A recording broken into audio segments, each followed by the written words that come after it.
You ever notice how when you finally get away from the people that are not in energetic alignment with you, how much freer you usually feel? How much more in alignment you feel?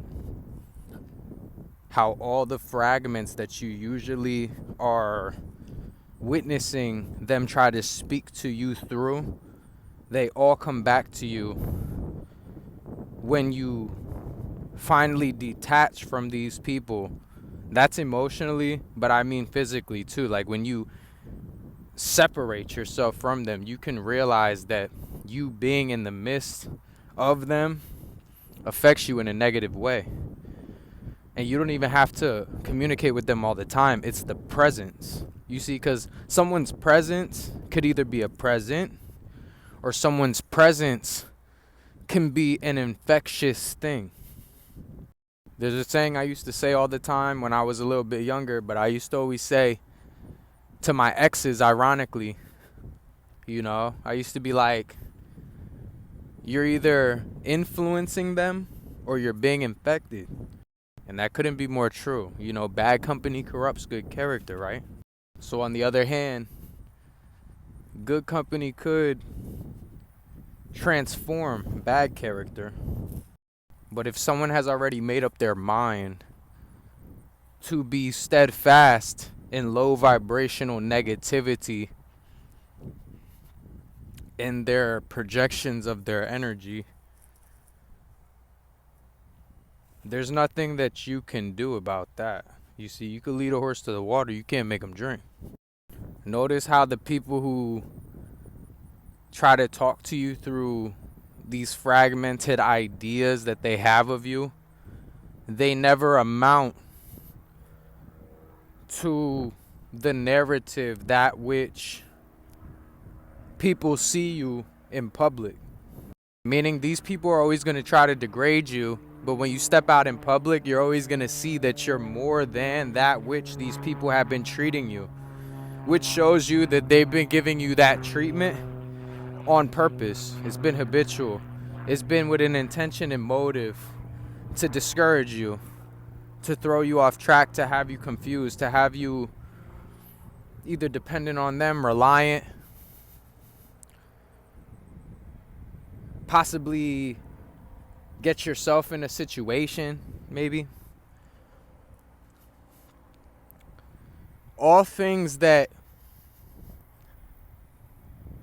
somebody who is miserable and lacking within would want for somebody else because they're jealous.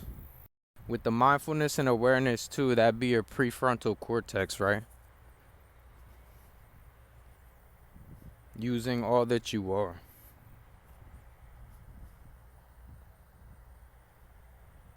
You gotta choose to elevate. Choosing to elevate is choosing to operate in your highest version, no matter what that looks like on the outside. This world gave us an ideology of what life, better yet, is supposed to be.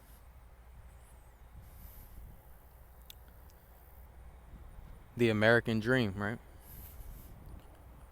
Meanwhile, we all know, not too long ago, everything that we would call normal today, the standard, would be foreign to those back in the day and how they used to live, how they used to do things. What the true essence of life really was. First and foremost, that's you being the best version that you could possibly be. Because you can't pour from an empty cup. And when you keep yourself plugged into environments where the source of energy that you're getting from that environment is negativity, even though that's not your main source of energy, it's going to pollute your stream just a little. You understand? Because you're still plugged in. Not to the Matrix. Not to the illusions. We need to speak on these things specifically. You being plugged into a dynamic that is beneath you now because you rose above it. It does not resonate with you anymore. It's polluting your stream. And although you have not allowed it to change your heart, it says do not be misled. Bad company corrupts good character. Meaning, don't think that you can withstand this forever. That's what it means. That's basically what it's saying. Don't think that you could just withstand this forever. Because bad company corrupts good character. You see? That bad company would have to be so solidified in their bad company if someone with good character is around. You see, because you would think that that would have some sort of influence positively. But like I said, when these people are locked in with that, you lead a horse to water, you can't make a drink. You detach. You know, I understand life is a journey. And sometimes you gotta go through, everyone gotta go through the lessons of the whole lesson. Every PowerPoint in that lesson and everything, right? So that when you take the test, you know, the Most High knows you ready for the next. And I'm ready for the next, you see. Though my father and mother forsake me, the Lord will receive me. The Lord translating to Yahuwah, the Most High God. And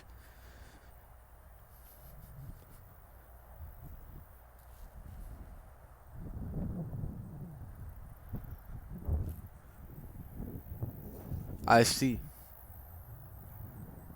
Always, every time. Clearly, clear as day.